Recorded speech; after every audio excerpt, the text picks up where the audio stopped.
Good. He's good. Yeah, I got in there and worked it over, and then Pat, we had a team on it for sure. But like, yeah, I feel good that. Thank you. I actually read. Yeah. All right. It was that much fun, huh? I think I like it. It's a good one. It's a good one. We have like I feel like I'm actually a pretty good legal writer when I have the time. And I really push my associates to like, I don't want anything in here that doesn't people can't understand. I always tell them like their memos, they're not mystery novels. I want the client to know the answer in the first couple of sentences, and then you support it. And like I just it's not about like Very well. yeah, he did a good job though. Each section you reiterate how it pertains.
6:01, I think we can get started here. I'd like to call this meeting to order. This is a regular meeting of the Manitou Springs City Council for June the 3rd, 2025.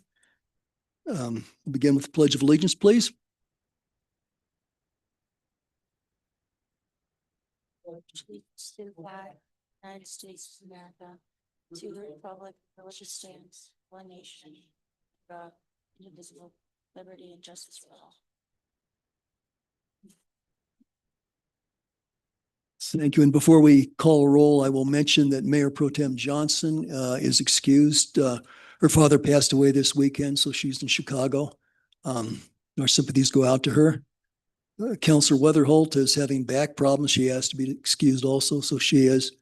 I haven't heard anything from Councilman Shada, but I expect him to show up here pretty quickly. So with that, would the city clerk please call the roll? City Council members Judith Chandler, Present. Julie Wolf, Here. Nancy Fortune, Present. and Mayor John Graham. Present. Thank you. Okay, council, our first piece of business is approval of the agenda. So I'd seek a motion for the approval. So moved. I'll second. Motion by Councilor Fortune, seconded by Councilor Chandler. Let's go ahead and vote.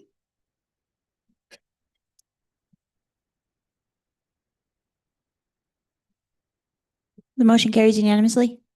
Great, thank you. And let the record show that Councilman Shada joins us at 6:03. Very good. Okay. Our next item is public comment on non-agenda items. We have two that I know of. We'll take them in the order I received them. The first is Mimi Foster. Mimi, if you'd like to come forward. You have 3 minutes to speak. We ask that you start off by giving us your name and address. Use the microphone. Try to have your mouth about 3 inches away from the microphone. When you press the button, it'll go green. You have 3 minutes.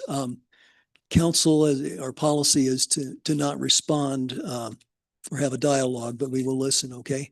And we have your contact information here. So, and my understanding is that you are the individual who provided I believe it's 122 Palisade. Okay, all right. Okay, you have the floor. Yep. Okay, my name is Mimi Foster.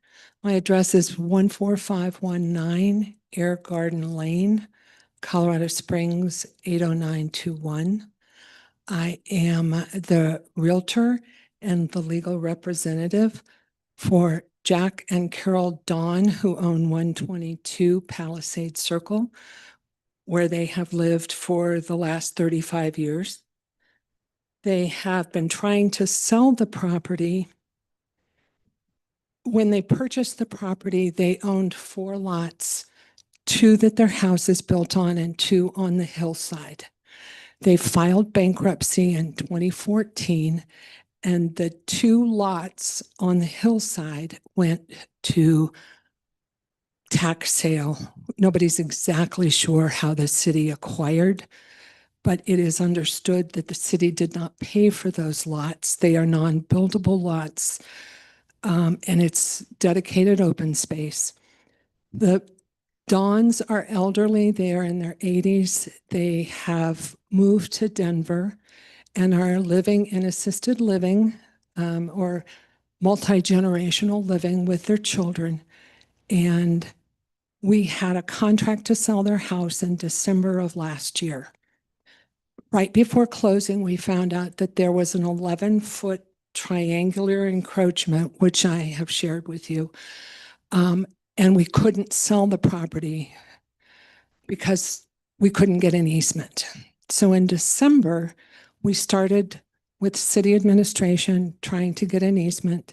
The city planner came up with a plan. The city attorney drew up a legal easement for this minuscule portion of land. And we've been working for 5.5 months trying to get this easement. The Dawns this is a grave financial hardship for them, not being able to sell their property. They are paying double mortgage on this house and the house where they are in Denver. This subject came up at the last meeting and it was tabled until July. We've lost multiple sales because of this easement and encroachment issue. We are now under contract again to sell the property on June 22nd. And we can't sell it without the easement. And they are not in good health. This is stressing them terribly to not be able to sell this property. The house was built in 1963 by the gentleman who owned the Kmart's in town, and he built a pool in the backyard. It is the edge of Maybe the pool. you're at 3 minutes now. Can you sum up, please? Okay, it is the edge of the pool that is encroaching on the hillside land.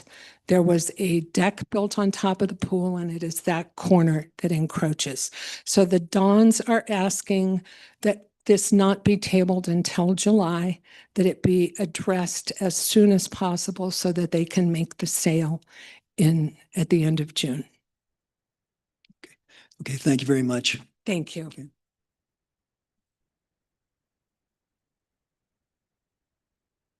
Okay, and our next speaker is El Paso County Commissioner Bill Wysong. Bill is our commissioner from District 3. Bill, welcome.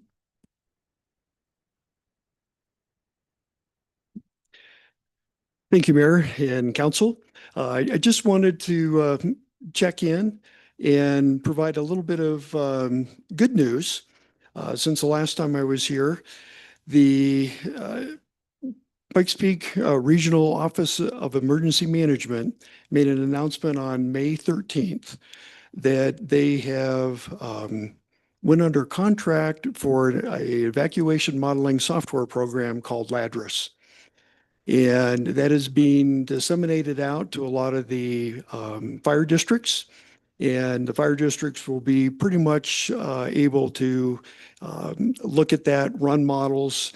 And the key item is allowing, the city to understand what it's going to take should an emergency arise to evacuate certain parts or all of Manitou Springs due to some kind of a disaster event.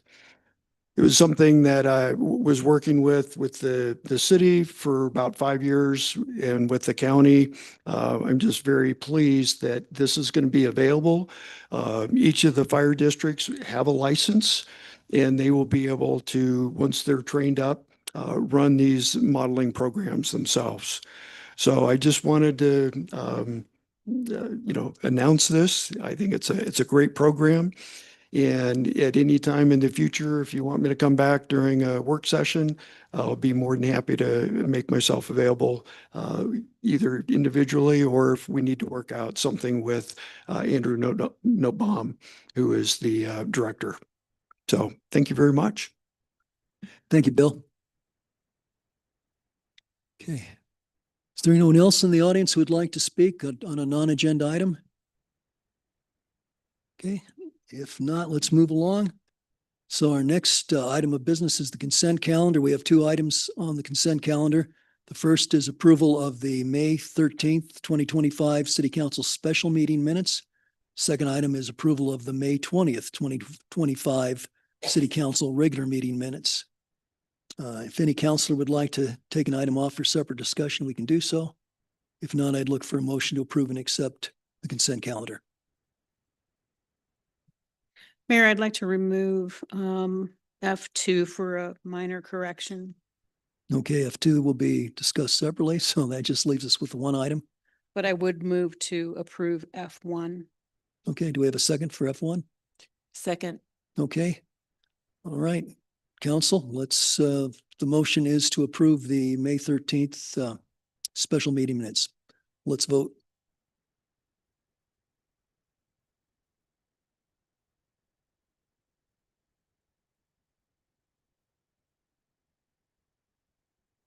Motion carries unanimously. Great, thank you. Okay, so now we have the May 20th regular council meeting minutes to discuss. Judith, you had a concern, so let's hear it. I'm sorry, I'm trying to find the page. I think it might be on page 4. It starts with Counselor Chandler. Anyway, if I can find the exact page, it's in regards to the issue that the person brought up, and in which I stated that at a very minimum, you have that I'd stated that at a minimum, I wanted the city to consider attorney's fees, but I also stated at a minimum that I wanted 100% of the staff time costs to also be included at a minimum. And that's my only correction. Thank you. Okay, Judith, if you can find that and put it. It's no, the no, second that's- paragraph on page 4. Okay, so what I see is Counselor Chandler suggested collecting payment for the city attorney fees at a minimum. That's And I would add, and 100% of all staff time. okay, so that's just a proposed amendment to the. Yes. uh, And then I would also move to accept those minutes with that change. With that change. Okay. Do we have a second? Okay, we have a. Okay, we'll give the second to Julie. Okay. So the motion, Judith, I'm going to ask you to read the sentence as you would have in the corrected form, just for the benefit of council. It currently reads Counselor Chandler suggested collecting payment for the city attorney fees at a minimum. And I would like to say, have it read Counselor Chandler suggested collecting payment for the city attorney fees and 100% of all staff hours at a minimum. Okay. Any further discussion? Let's vote.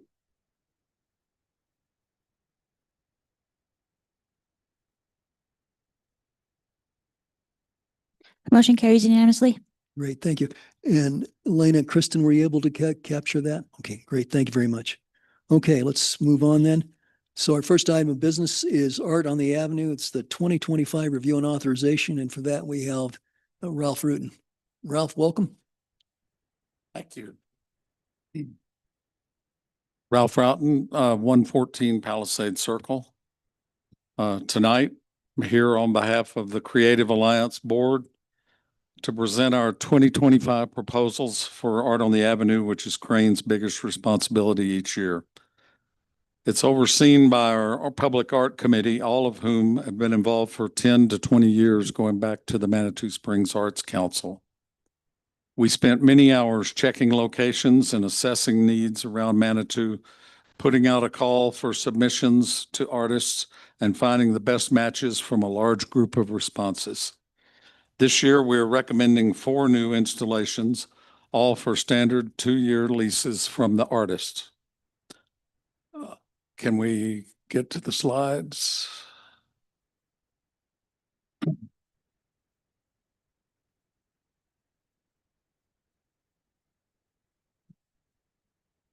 The slides that were in the packet. Sure.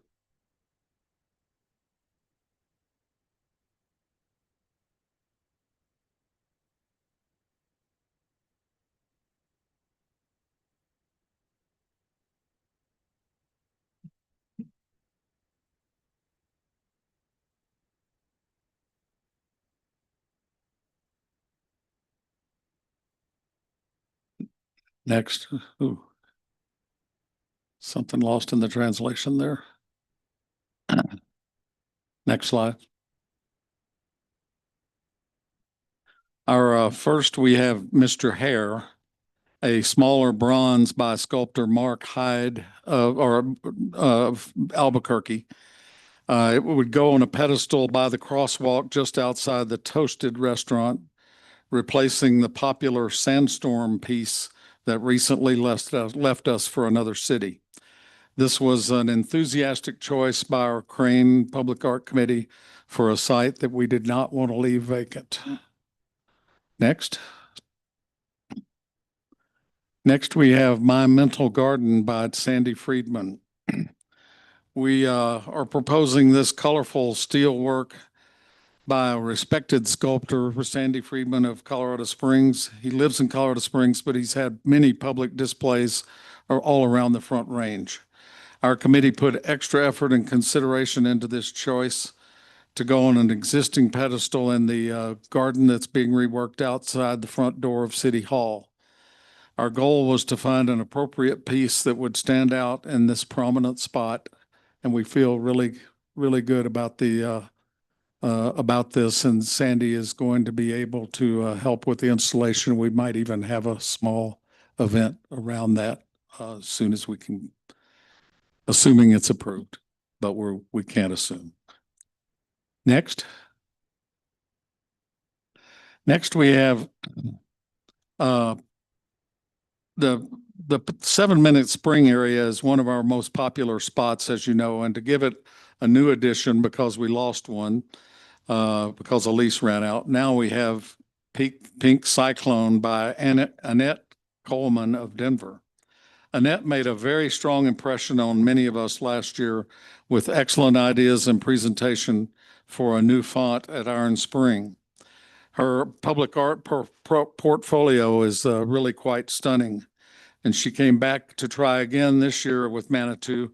But our first choice from her was grabbed up by another city before we could take action. So she responded by saying, look, I have a concept in mind and I'm going to put this thing together. Here's how it would look. And we have plenty of confidence that she'll be able to get this done, perhaps even in the next few weeks. And it'll spend most of the summer. It'll be here for most of the summer as well as for the next 2 years. Next. Seeds in the Wind by popular area sculptor Jody Bliss, whose works include the Spirit of Manitou outside the Castaways Lulu's location. Seeds in the Wind would go outside the former Chase Bank building, now owned by the city, adding to the paintwork already done by Crane, assisting the city on plans for repurposing the location. Jody's work stands out, and we really feel like that this location will give it maximum exposure. Next. Part of the Art on the Avenue process, as we set up in the Crane's MOU agreement with the city, is to get public input. These proposals using technology, as you've seen in the slideshow, to Photoshop the works onto the empty pedestals, went up online about 10 days ago via Facebook, Instagram, and Blue Sky. Our stats now show more than 1,000 views, and we've had about 40 positive comments with not a single negative comment. We're prepared to start installing the works as soon as possible after approval. Most of the funding for these installation comes from a match grant of $14,960, which was already funded a couple months ago.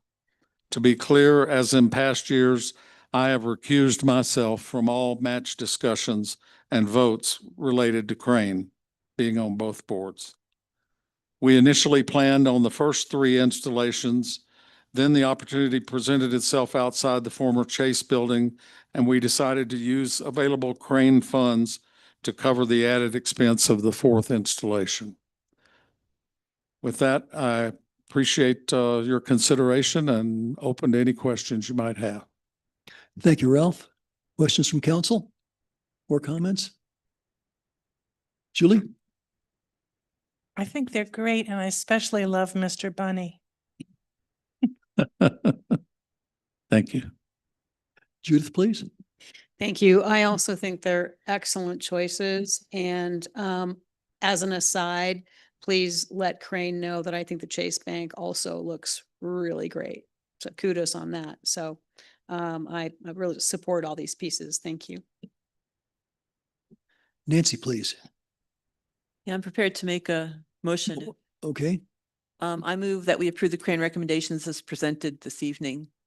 And I would also like to pile on with Judith on the Crane or the Chase Bank. What an improvement. Thanks for doing that. Thank you. Great. So we have a motion. Do we have a second? Julie, okay, seconded by Julie. Any further discussion? Let's vote.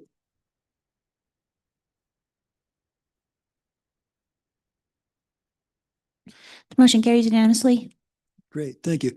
Well, congratulations, Ralph. Thank you Thank for the you. succinct presentation. Was nicely done. And we will be getting on this as soon as possible, trying to get as many of them done in the month of June as possible. So, Great, that'd be super. thank you. Nice, fresh look for summer. Good. Thank you. Okay. Our next item is discussion of the Community Wildfire Protection Plan, and the Fire Department seeking approval on that. We have Fire Chief Keith Buckmiller here and Deputy Mike Willie. Gentlemen.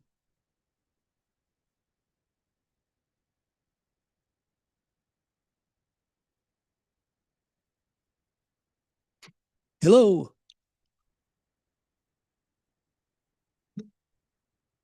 And guys, even though we know who you are, if you'll please give us your name and titles, that'd be great to get started. Michael Willie, Lieutenant, Manitou Springs Fire Department. Keith Buckmiller, Fire Chief. And Mike, I think if you maybe get a little closer to the mic there. Sure. So, okay, great. Gentlemen, we're all ears. Right. So we're bringing the Community Wildfire Protection Plan for final signature. The Colorado State Forest Service has signed off on it. They're the body that has to sign off on it. And you guys are the final signature for the Community Wildfire Protection Plan. This is a revision from our 2019 plan. Mike, could I get you to move a little sorry. closer there? Yeah. It's a revision from our 2019 plan, and it has to be redone, revamped every 5 years. So this is the revamp for it. Great. Did you want to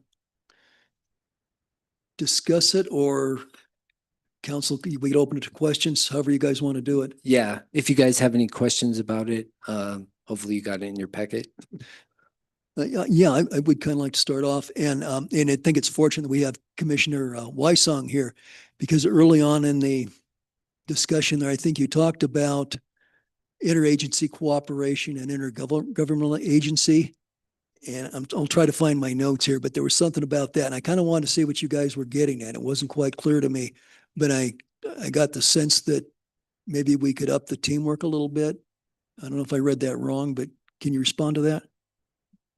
It's mostly for like working together with organizations to get more mitigation done around Manitou and properties of Manitou. So working with like Colorado Springs Utilities, El Paso County, Colorado Springs Fire Department, entities like that.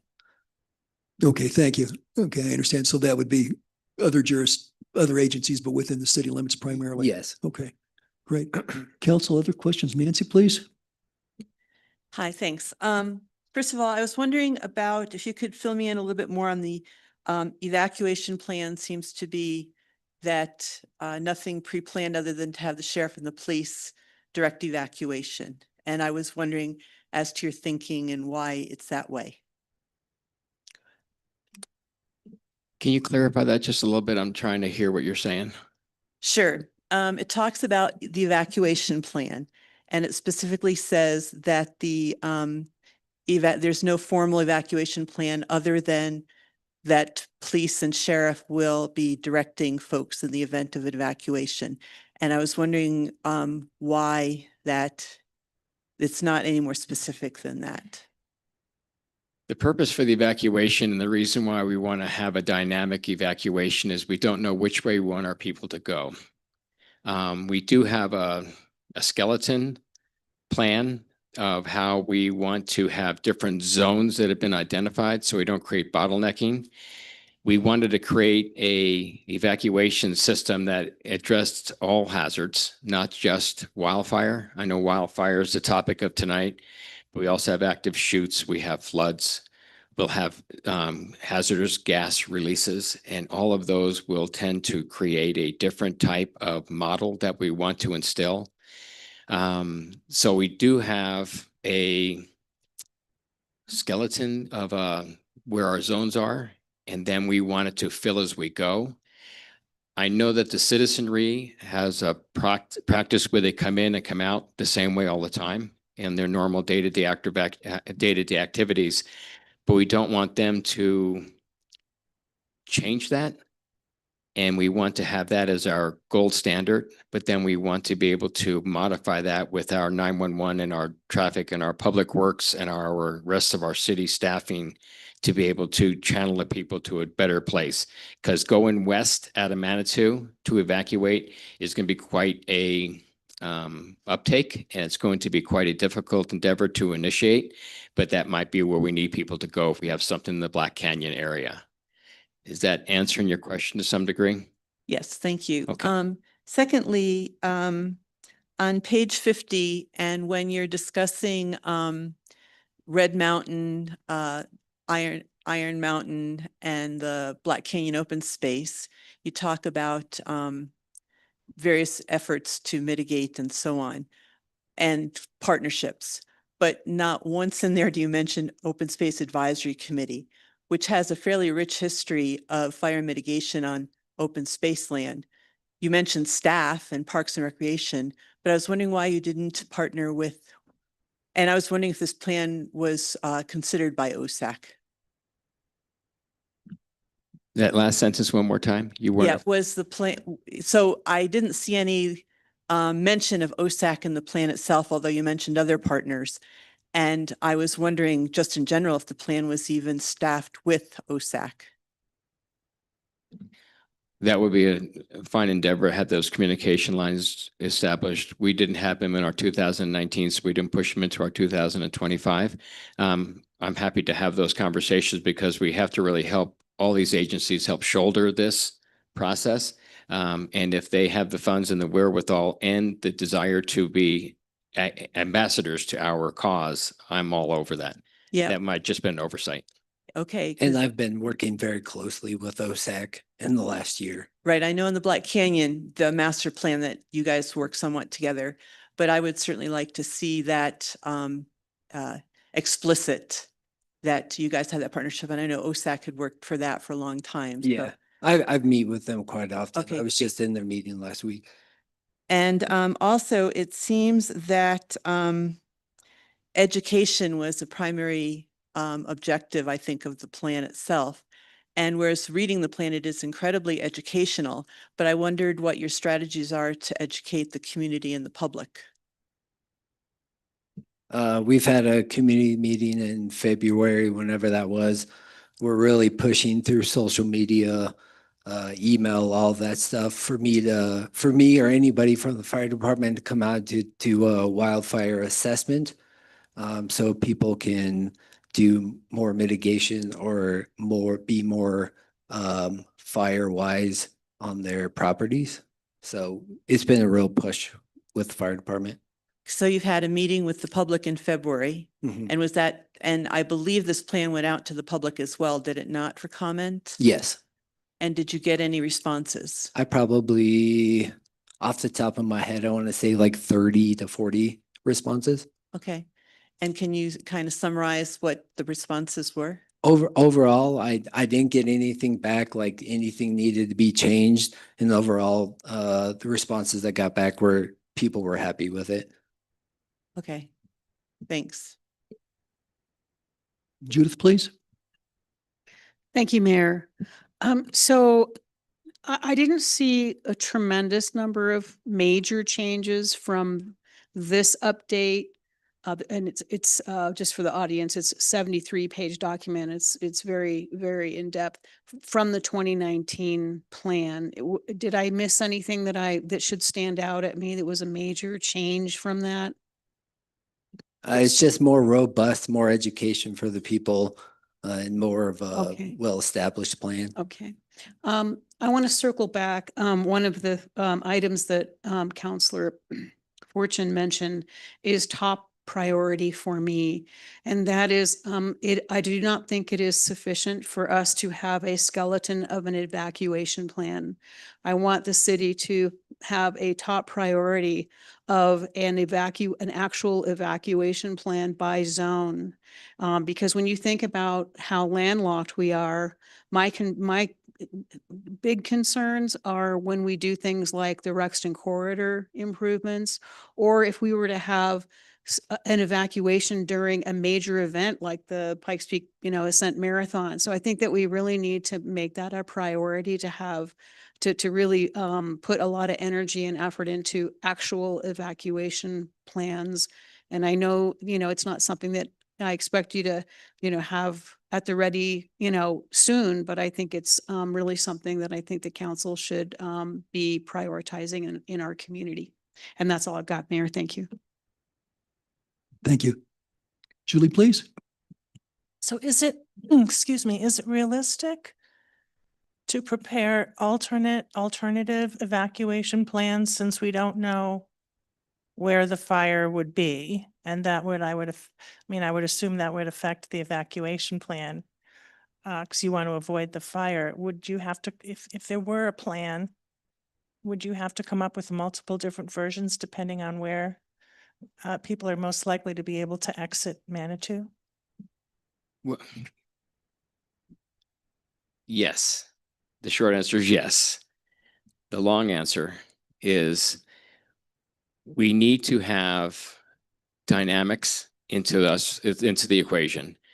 I don't want to have, and I'll address this with you as well. I'm happy to have more conversations. Just note it what you want to have accomplished in this, and we'll try to meddle that into our system. But back to you, Councilwoman Wolf. I need the citizenry to be able to respond how we want them to, when we want them to. A lot of times the citizenry awaits a call from a reverse 911 for your an Everett Bridge, and that's too late. So what we're going to try being is proactive in our approach to make sure that we get that data out there as quickly as possible. We can put some footnotes into our plans so that people know that there'll be a number of different options we might hit them with. But I really don't want people to be patterned by habit. And I don't want them to see a plan and say, this is what we're going to do.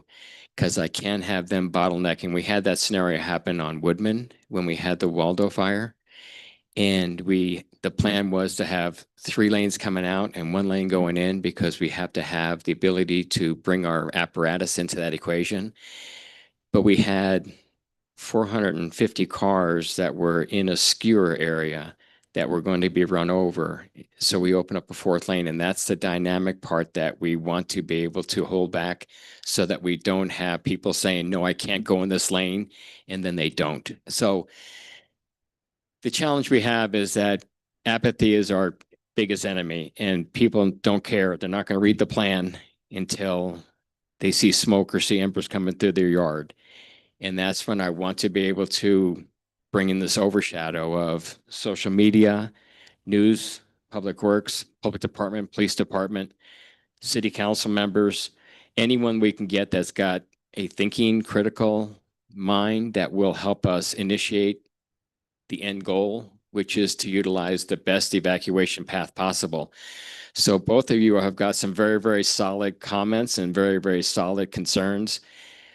I fear that if we lock it down into black and white, we're going to put people in a bad place, and then Jeff's going to be getting phone calls because we had said we want them going here, and that's what they're going to read. So legally, I think that we're, you can correct me, but legally, I think that we're safer working off of information of the now and the rule of 2s. What do I need in the next 2 seconds? What do I need in the next 2 minutes? 2 days, 2 hours, 2 weeks, 2 months, and be able to control that information, control the narrative, because I don't want that narrative to get loose on me or us, and then have people patterned into a document that they read that they think they saw, and then it's not accurate anymore. Thank you for explaining. Great. Thank you. John?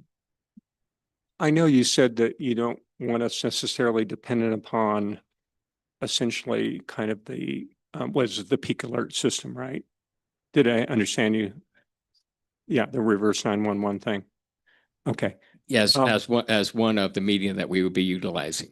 right. So obviously you'd be also using the spoken alert system, right? That I mean, from where I live, I can hear it just very clear as a bell. And so what I was just curious about is, do we have any idea, and maybe Janice can help me? And I realize you don't want to rely only on one kind of communication pathway. And I understand that actually that's not a bad plan because sometimes these pathways don't necessarily work. Okay. But do we have any idea as to how accurate that database is of phone numbers for our residents? Okay. From my standpoint, I find that system very helpful. Okay. Because if I don't even maybe happen to be in Manitou that moment and I get that alert, okay, then I'm not dependent upon, listening to it, the community public address system, so to speak. So I was just wondering, do we have any idea as to how accurate that is in terms of do 50% of people who live in Manitou get that message, or do 20% or 80%? I was just wondering, do we have any idea? That number is available through Ben at E911. I can get that data and then just get it to you in that regard. The point that you made about the downtown area, that's going to cover the people that are pretty much close to Manitou Avenue already, and that's going to be our thoroughfare out. But then we start looking at Oklahoma, Cherokee, we look at Terrace, we look at some of those other streets that won't be hearing that. So the social media is going to be a really important part of that as well. But to answer your first question, I don't know what that number is. I know if we have a fire tomorrow in Cedar Heights or anywhere, 911 subscriptions go up. But then 3 days later, the apathy sets in again, and we can't get them to answer their phone. So we have a challenge that number exists. I'm sure Ben knows how many phones are in this Teller County area, but I don't think Ben knows how many are signed up presently, or he'll know what's signed up, but he won't know who's not. Mr. Mayor, I have one. So did you say something that it's like not merit dependable, or help me with that? In terms of, you just said something like maybe it's not working, or help articulate. What I'm saying is I don't know what the percentage is of the people with their phones here. Okay, I understand that part, but I thought I heard you say something about that the system isn't working well or isn't dependable. Oh, you're talking about the alerting system on Manitou Avenue? No, I was talking about the reverse 911 and this peak alert thing. Is that dependable? Yes. Okay. All right, Yes. thank you. All they need is a landscape of where we want and the markings, and they'll put out whatever message we want them to have. Okay. And so that's a reliable system in which that's easy for us to access, draw those dimensional areas, and then bingo, that system sends the message out, that you're requesting, right? That's correct, but we won't get our tourists. Yeah, I understand that point. And probably most of the tourists, to be perfectly honest, aren't on Oklahoma Road, okay? And probably most of them are downtown, okay? And there's probably some. So I guess the other thing that I was kind of curious about is for, at any one time, there's maybe about, at the peak of the summer, as maybe about 200 some plus cars that are parked up in the cog lot. If we do a reasonable multiplier of that number of people, okay, what I was wondering about is, do we have any idea, or do we have any coordination with, let's say, the Cog Railway, in terms of most of those people probably at any one time, probably a good 2/3 of them would be on a train somewhere, The other third are probably waiting at the station, or are just coming back, okay, and are about ready to, flood Ruxin Avenue with essentially a whole bunch of traffic. I was just wondering, I haven't been up Ruxin, but can people hear that alert system up there? Do we have any idea? That's unknown, but it's a good point that you bring up about that outlier as terms of a group of people that we would want to try to capture. just last month, we started meeting with El Paso County. They're looking at creating a software program that helps with evacuation modeling. It's a off the market, not within internal, it's an external program. And what it will do, or what will provide us, is to put some models in to find out how long in different times of day and different types of impact on citizenry, how long it's going to take us to get the city clear. It's yet a tool, and I go in there with lots of apprehension and a lot of anxiety, because I don't want to put a lot of emphasis on a computer program. I know that there's a lot of benefit we can get from looking at that to say, hey, this is going to be a high point for us. We don't want to take care of the summit ministries. We want to take care of these outliers and stuff like that. And it will help us address that and kind of keep that into our forefront of our plan of action. But I don't think I want to put our faith and trust into a computer program when I can have somebody like Mikey Willie pulling up and saying, we need this, this, this, and we need it now. And then push it down. Now, of course, that database will give us some ideas of what we can expect when we do pull the hook and say we need this action to be enacted.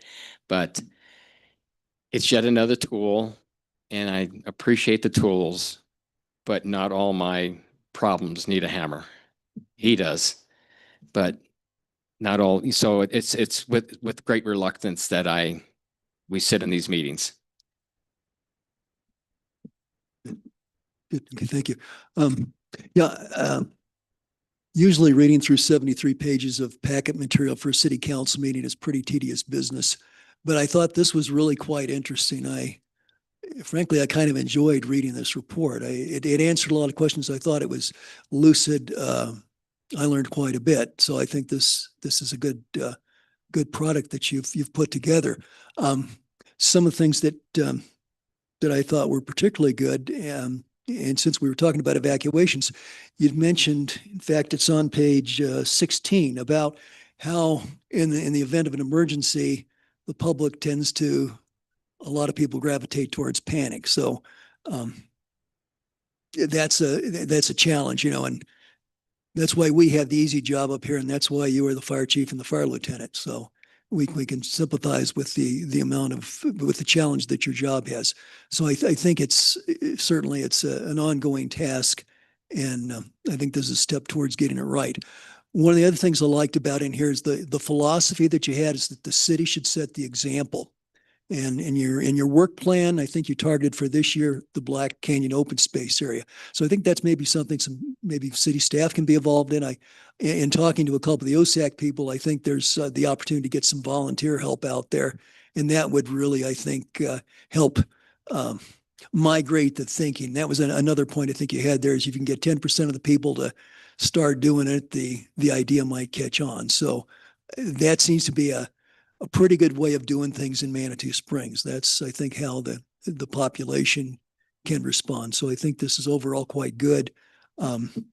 Again, it's a daunting task dealing with an emergency. And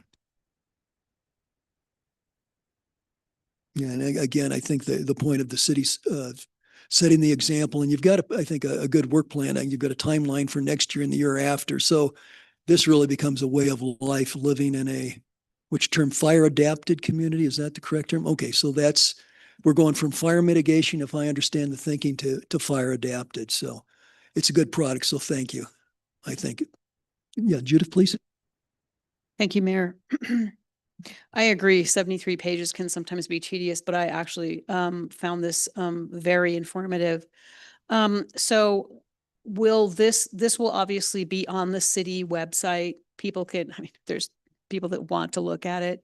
I felt that it was really nice. I happened to have a hard copy of the 2019 one, and I was able to just pull it off my shelf in my room of 3 ring binders. And so will there be hard copies of this available, or some, or I for one on council would want to request one. I'm sure there's other council members, but I just want to make sure that if there are community members that want to do a deep dive and read this, other than, the city website, is that the place they need to go to read it? Because I think it would be nice to have some hard copies available. Yeah, anybody that would like a hard copy, they can just reach out to Elena and we'll always print those and have them available. Great. And we can have a couple out here in our folder area so people can pick them up. Great. And thank you for the effort. Appreciate it. Great. Any additional questions from council? Nancy, please. Yeah, sorry, I'm coming back to a comment I made earlier. And as I look at the objectives of the CWPP, two of the four objectives, one is to educate the community to become fire adaptive and reduce wildfire risk. And the second is to make sure the community has a heightened awareness of wildfire risk. And again, anybody who reads it, certainly those two objectives are met. But I'm wondering for the many people who will never read this, how you will educate the community. When we had that meeting at the community church, you had made mention about ambassadorships, and we've started to initiate that process where we were having like block parties where people on a block would take that process on and help disseminate that information. This will be a tool for them to start moving that direction. So we just need to capitalize on our touches when we're having our chipping days, whether the city's chipping days or we're having our own chipping days or on our open houses and stuff. So we want to be able to continue to push that message out and have the message be a consistent message and have that same message be available to everybody. And small adaptations would have to be made because of their topography or their aspects of their slopes and their houses and their construction. But to touch every house would be almost a daunting task. But having the ambassadors on that street, having to disseminate that information, I think is a practice that we can instill and will instill to get that information moving where we want it to be. Certainly, and I also think the PIO could probably help summarize some of these issues over time and get them out to the community as well. That's fairly good. But thank you. I would agree with John and Judith that it was very interesting reading and very educational. So thanks. Thank you. And there was mention of the ambassador program, and I would mention Lieutenant Willie has he had about 10 or a dozen people that he kind of coached us on, basically going door to door, knocking on people's doors, telling about the chipping program, fire mitigation and whatnot, telling about the department's program of doing free fire assessments of their property if they want to do that. So, you know, it's a little bit like Amway trying to get, you know, you get somebody and then they get 10 people on their downline and they get 10 people. And if you could do that, pretty soon you've got a substantial percentage of the population involved. So that seems like a good strategy in Manitou. So congratulations on that, gentlemen. I think that can bear fruit in Manitou. Thanks. And Lieutenant Willie's been really controlling that narrative so it doesn't get fragged out. So it's nice having the one contact person that continues with that same message. So Cedar Heights gets it. Crystal Hills gets it. Crystal Park gets it. Cherokee gets it. So we want to make sure the messaging stays the same and not have a whole bunch of people putting their opinions in there that are kind of like a little bit off. Because once we get a little bit off, then the message will be lost. So that's why we're keeping it with just Mike.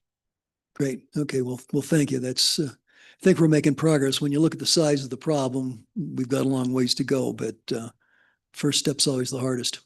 Mayor, is a motion? Yeah, the motion way I think would be appropriate. I would be willing to make a motion that we approve the 2025 wildfire protection plan as presented. Motion by Councillor Chandler, seconded by Councillor Wolf. Any further discussion? Let's vote.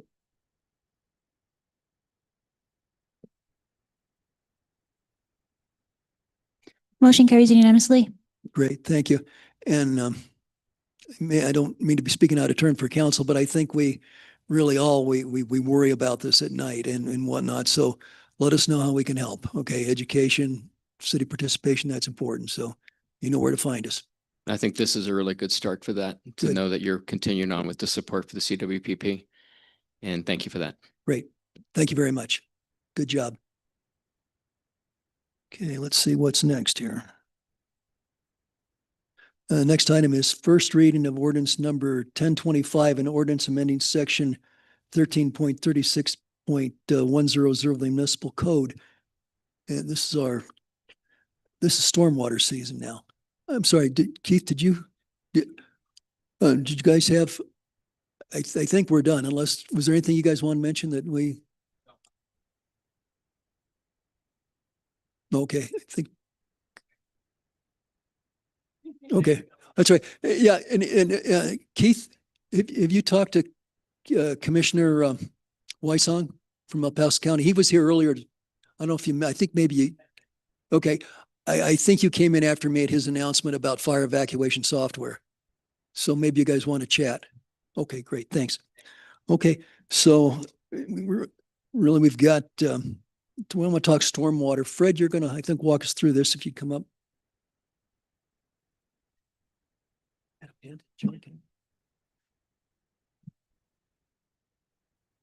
Mayor, before Fred begins, may I just do a quick introduction on this?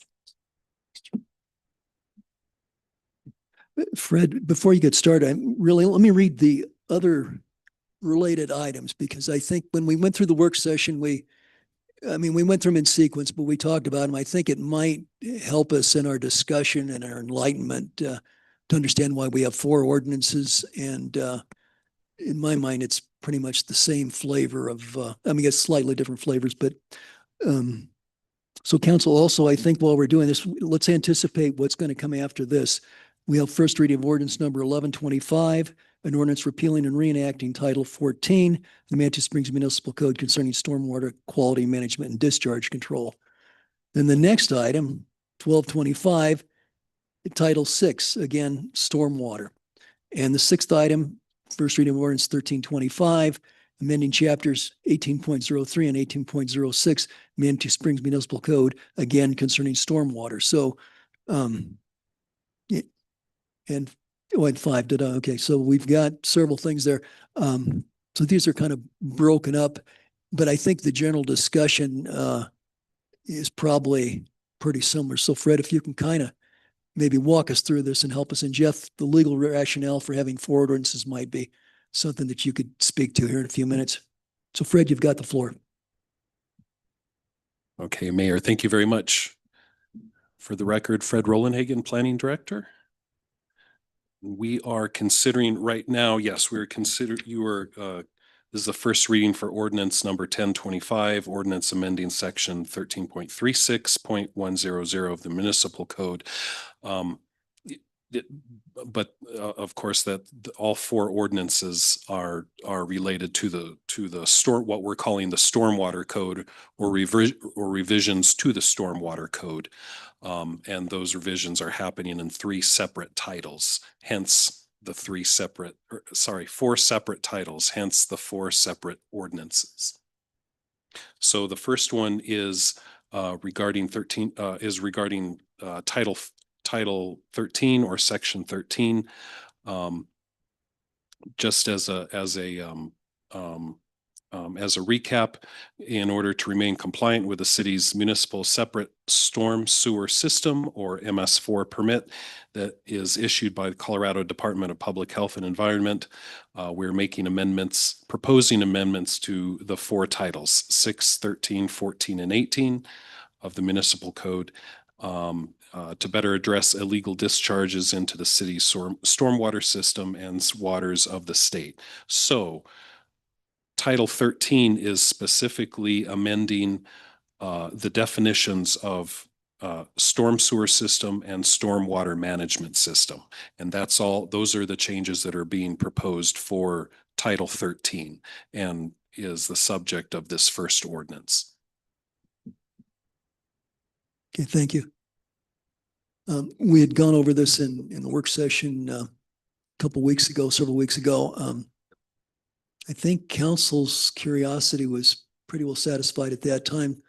I don't know if you have additional points you want to make or to refresh our memories, but we could have just opened this up to questions and see what council might be interested in. With that, let's go ahead and do that then. Judith? In looking over it, there's really only one red line paragraph in the whole, in the red line version. I would be willing to make a a motion because it really, in the definition is really the only red line change from my understanding of the stormwater utility, correct? And it's on page 1 of 2 pages.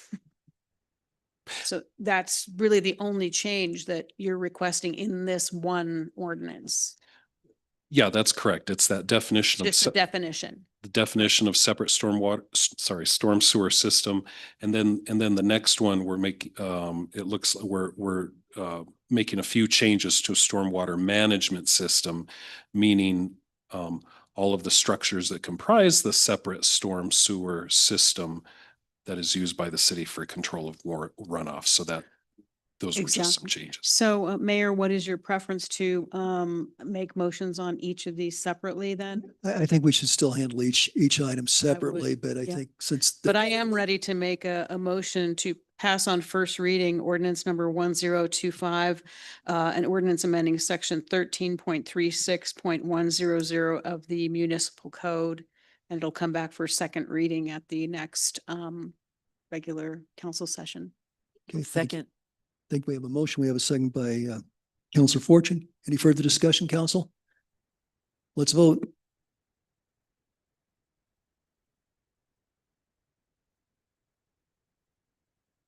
Motion carries unanimously. Great, thank you.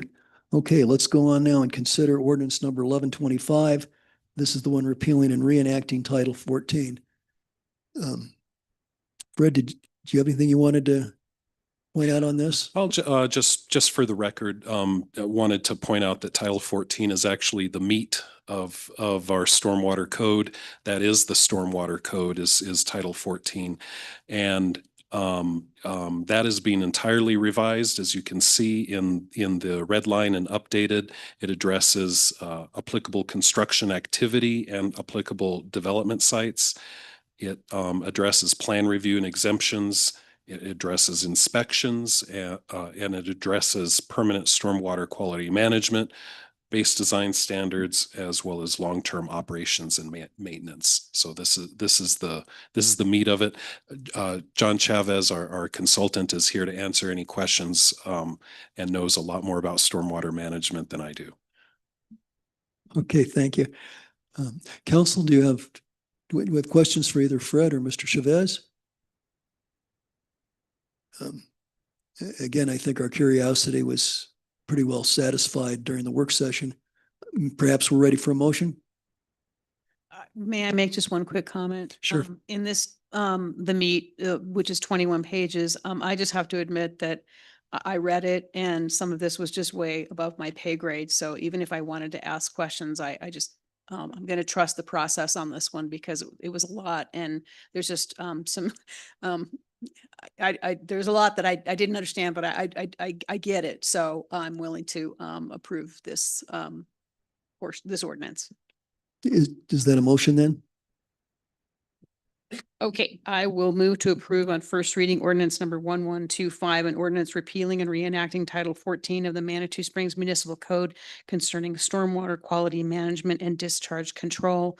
And it will come back for second reading at the next regular city council meeting. Okay, thank you. We have a motion. Do we have a second? Seconded by Councilor Wolf. Any further discussion? Let's vote.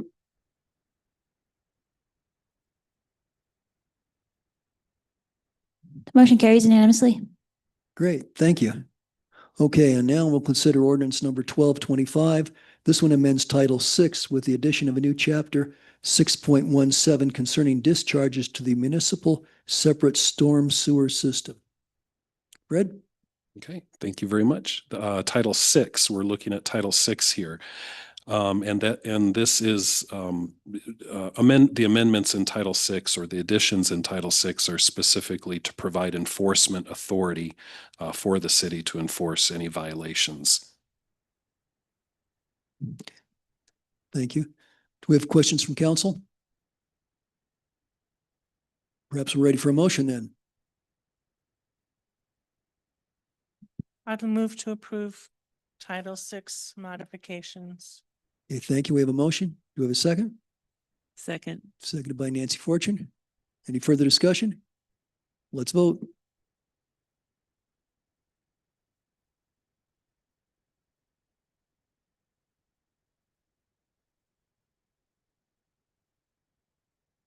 Motion carries unanimously.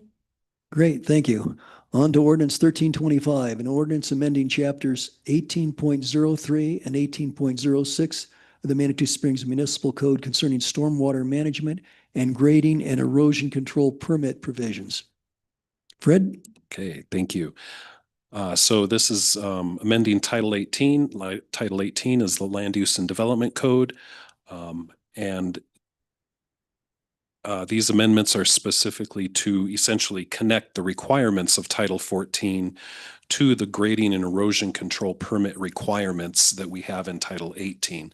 The grading and erosion control permit is something that Planning Department administers, and that's something that we issue those permits for work that's under an acre. And this is usually where things hit the road, where the, I suppose, majority of citizens are impacted is in this Title 18. If they're doing any work, any excavation work on their property. Very good. Thank you. That was helpful. Questions from council? If not, I'd look for a motion. Is there someone who, okay, Nancy? Yeah, and I just want to concur with Counselor Chandler that I read all these and I've already forgotten what they said because it was so difficult to really understand it. So thank you for the work session a couple of weeks ago on this. But I move to approve on first reading ordinance number 1325 and ordinance amending chapters 18.03 and 18.06 of the Manitou Springs Municipal Code concerning stormwater management and grading and erosion control permit provisions and set a public hearing for June 17th, 2025 at 6 p.m. or soon thereafter as the matter may be heard. Thank you. We have a motion Second. and a second. Any further discussion? Let's vote.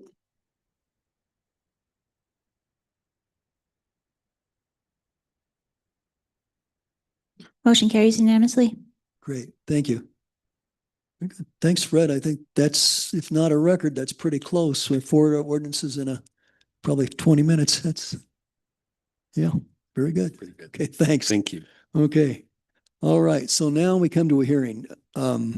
We have second reading and public hearing of ordinance number 0825, an ordinance reducing the city's special tax on the sale of retail marijuana and retail marijuana products. So we will have a public hearing. Council, do you have any questions or comments? I guess Denise or Jeff would be our experts here. If not, let's go ahead and open up the public hearing. So this is a public hearing on the ordinance to reduce the city's special tax. Anyone in the public who'd like to comment on this is welcome to do so. Bill, do you want to? Well, you got 3 minutes, so. But so again, if you'll introduce yourself, address and title. I got it down this time. So I just want to remind you all that I am thankful for even your consideration of this vote. I know it's a substantial. I'm sorry, Bill, your address, name, address, I'm sorry, and affiliation, that would be good. Again, I'm sorry, owner of Maggie's Farm. You want my address? 850 South Fillmore Street, Denver, Colorado. Thank you. And just like I was saying, I just want to remind you all that I'm very thankful of the fact that you guys are taking this so seriously and moving so quickly with it. And it's such a substantial reduction. That's really all I have. Okay, thank you very much. You're welcome. Do we have anyone else who'd like to speak on the marijuana issue? If not, I will close the public hearing. Okay, council. Any further discussion? Julie? I move to approve on second reading ordinance number 0825, ordinance reducing the city's special tax on the sale of retail marijuana and retail marijuana products. Thank you. That's a motion. Do we have a second? Second. Seconded by Councilor Fortune. Any further discussion? Let's vote.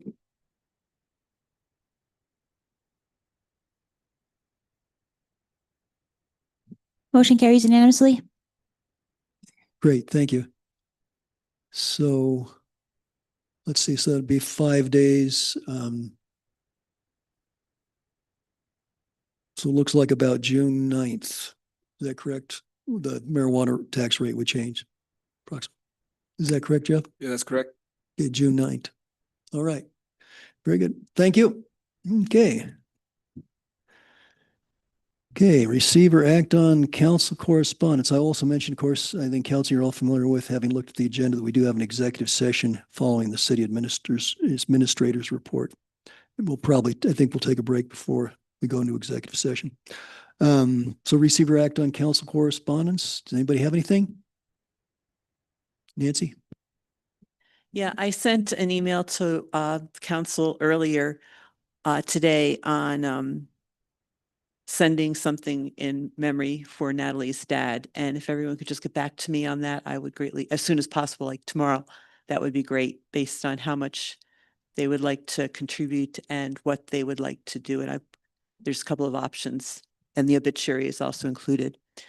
Secondly, I was wondering what the status of our DDA discussion was. I've forgotten. I know we discussed it previously, but I thought it was kind of put on hold. Is that, or was there something that I missed on that? The downtown development? Yeah. Well, not downtown, but authority in general to look at arch to arch considerations. And I know that we've discussed it and it kind of maybe withered, but I don't know if it was permanently stopped or it was supposed to come back to us or what. Mayor, do you want me to respond? Yeah, we had, if you, now here's my recollection, we'd had a consultant, he came in, actually a couple of them, and they went over several options that we had, the bid, they'd done an analysis of that. Yeah, I remember all of that. Yeah, and I think that's where we left it, and our decision was, I mean, there'd been some discussion. I think council's sentiment was basically towards the bid and the idea of, maybe the bid could use some financial help, but they could probably also raise their own rate. That's kind of where I think we left it. So I guess if we want to rebirth that, Denise, do you recollect differently or? Yeah, it was, council has not funded it, nor has the chamber, nor has the URA at this point. So it's been stopped until, and I think there's some other discussions. Part of it is what's happening in the executive session. Those type of things are part of these discussions. Okay. Secondly, I went to the URA meeting this morning and they are going to replant the planters along Manitou Avenue this summer. And they were wondering if the city could help with the watering of those or what I think they were in discussions with some city staff or something on that, on if there's any possibility of assistance on watering those. Volunteers have done it in the past, but it'd be nice if the city could help with that. John Maynard would love to speak with whoever's in charge of Dillon, both the phase 1 and phase 2, kind of what's going on with that. And I didn't know who he might be able to speak with, who really knows what's going on with that.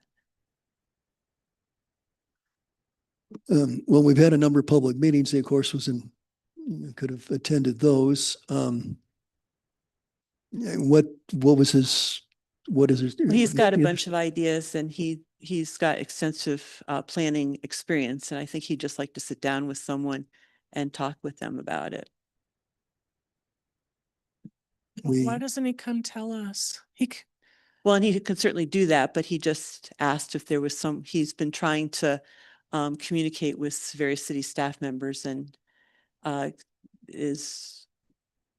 you're still curious. We had at least one public meeting where this was discussed in great detail.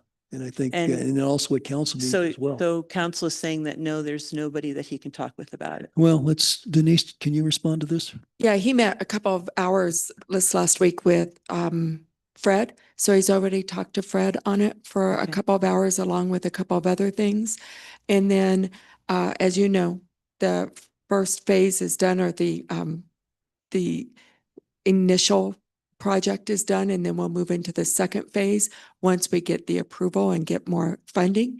And at that point, we'll be going through, you guys have pretty much approved that design except for one little aspect. So I've mentioned to him a couple of times to always attend public meetings and to come to those. And then he's met with Fred one-on-one also. Okay. And the Colorado Lodge, the closing has been moved to the end of July or sometime in July, unfortunately. But there's still great optimism that that will happen. So fingers crossed. And they also asked about, or they're very concerned about security and safety at Dillon were two issues that they remain concerned about. And signage in general and wayfinding for parking. They had some suggestions for various places where signage would make some sense. And wayfinding with bikes and so on. So, and last, I just want to say that the new signs on Manitou Avenue look really good. So thanks. That's all I have. Thank you. Judith? Just one item, just a reminder that the Climate Action Work Group is hosting a summer potluck and information gathering on Sunday, June 22nd, here at City Hall from 5 to 8. So bring a dish and come and enjoy some community talking about sustainability and climate action. And the keynote will be Amy Yarger from the Butterfly Pavilion, who was instrumental in helping us achieve pollinator community status, and it will cap, I think the week before that is a pollinator week here in town. So please mark your calendars and join us. Thank you. Okay, thank you. Julie? I wanted to see if we could have an agenda item date, if we don't have one already, one for to discuss the parking fees that are charged to vendors at special events. It came up when we were going through the parking fee schedule, and I wasn't sure if that's on our agenda. That's next week during the work session. Oh, awesome. I'm happy to hear that. Thank you. Also, I wanted to see if we could have as an agenda item a discussion about the potential for overnight parking on Manitou Avenue for people that don't have parking, any place to park. That's also next week. Oh, excellent. Yeah. Well, thank you. I'm glad to hear that. Yeah, and then next week may be a little busier. There's a couple other things too, but certainly those are close to council's heart, and we did discuss them recently. So the quick turnaround time is, I mean, it's summertime, so quick turnaround is important. Great. Okay. Other comments? Okay. I've got several things. First, the happy news, and that is this Sunday, the Kiwanis Club is sponsoring Arch to Arch cleanup. This will be the second time the club has done it. So it's going to go from 11 a.m. to 1:30. This will be Sunday. People are invited to meet in Memorial Park. They'll be issued they have a set of gloves, little rubber gloves. They may want to bring their own gloves. They'll have a trash bucket and a trash picker-upper. So the club will, they're going to pay $5 in Manitou money for every full bucket of trash picked up. So yeah, this worked pretty well last fall. I think it was right around shortly after the coffin races. Worked well. Public's invited, and a big turnout would be good. Saturday will be the wine festival. So we expect that's probably a good day the day afterwards is probably a good day to have a trash cleanup. Mayor, could you state the time that it starts, please? Yes, it's 11 a.m. So it'll be 11 a.m. until 1:30 p.m. this Sunday. The buckets and whatnot will be issued over at the, right over here at Memorial Park. So we'll have that. Yeah, meetup place Memorial Park. Yeah. And if a person only wants to work an hour or two, they don't have to work the full amount of time. But certainly everyone is welcome. And last time they did this, I think they had she was a middle school girl. She picked up 9 buckets of trash, I think. She had $45 worth of Manitou money, which I guess she used for Christmas. Anyway, that was a nice thing to do. The other thing, not quite so pleasant. I got a phone call from Lynn Harwell from the Pikes Peak Bulletin last week. We had a conversation. And this goes back to the issue that we had surrounding the city administrator and all that, the numerous executive sessions and so forth. He said that the bulletin will be doing a story. He said it would not be positive or upbeat. We discussed the fact that a lot of the city's hands are largely tied in commenting on this because of state laws, because of personnel records and so forth. I tried to explain that to him. He said he was anticipating go ahead and do it anyway. All indications I have are that they're going to publish the article in this week's paper. They did ask me for comment. I forwarded them some answers that Mr. Parker provided to me, and I can forward those to council if you'd like. I just don't want you to get blindsided on this. And this is a business I was in for 19 and a half, almost 20 years, so I feel fairly strongly about how they're handling this. I don't really, I would do it differently. Let me just put it that way. But I think it's important for council. We are the only 7 people in the city that really have all the detail to make an objective, or I think a due diligence type decision. So as council, let's think about our jobs. Let's think about what we've done. And certainly I think we've moved rationally over time to come to a resolution on this. So I'm going to read the statement that we had issued back in early May as a group, and I included it in the comments yesterday that I forwarded to the bulletin. Whether they'll use them or not, I don't know. Today, I would like to speak briefly about something some members of the public have commented on. City Council has held a number of executive sessions that concern City Administrator Denise Howell. I understand that when matters are discussed by the City Council in private, speculation and rumors can occur. So I want to be clear on behalf of City Council, that these executive sessions were not to address any wrongdoing or misconduct related to Mrs. Howell. Because the city administrator is responsible for the supervision of all city employees and day-to-day city operations, these executive sessions necessarily involved her and her management of the city and its employees. We have discussed issues related to Mrs. Howell's duties during these executive sessions, and we want to be clear that City Council values Mrs. Howell's dedication and hard work, and that we support her and look forward to her continued leadership here at the city. City Council also remains committed to transparency and maintaining the public's trust, while also upholding the legal and ethical requirements of personnel discussions. That's the position that we have issued. Whether or not they'll use it, I don't know. But I'm going to give you a heads up, because when you look at Friday's bulletin, you don't need to be surprised. I'm sorry, is there anything else from council? Let's go ahead and go to the city administrator's report. Yeah, just a couple of things. Trees have been planted downtown on Manitou Avenue. There's a couple of them that we haven't replanted because of where they're located. They're not getting enough sun. So, but we'll decide how we're going to manage that. So I just wanted to make you aware of that. Sidewalks, if you're out and about early, you're seeing that the sidewalks are being cleaned, and they're doing a great job with that. Chipping Days is this week, Zone 3, which is Osage and Duclos, so that we're doing that. Dumpsters Days is June 21st, 8 to 2. And we have a list of all the things we'll accept and not accept. So that's Dumpsters Days, June 21st. And then you may be noticing at the parks that the grass is getting a little long. That's due to the weather. We probably won't be able to cut it this week either, so we're going to have to wait another week or so, but just bear with us. We'll cut it when we can, when it gets a little drier. So those are the things I have. Thank you. Great, thank you. And with that, then our next piece of business would be an executive session. So I will, let me read that, and then I'll seek a motion to go into executive session. And I would anticipate we take a break before we actually go into executive session. An executive session to determine positions relative to matters that may be subject to negotiations, developing strategy for negotiations, and instructing negotiators pursuant to Section 5.1D of the Manitou Springs Municipal Charter. This executive session concerns the Manitou Springs Metropolitan District. So I'll seek a motion to go into executive session.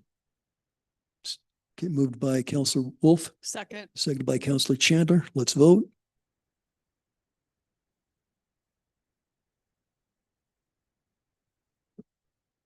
Motion carries unanimously. Great, thank you. Let's go ahead and take 10, 15-minute break here, and then we'll come back for executive session. Thank you.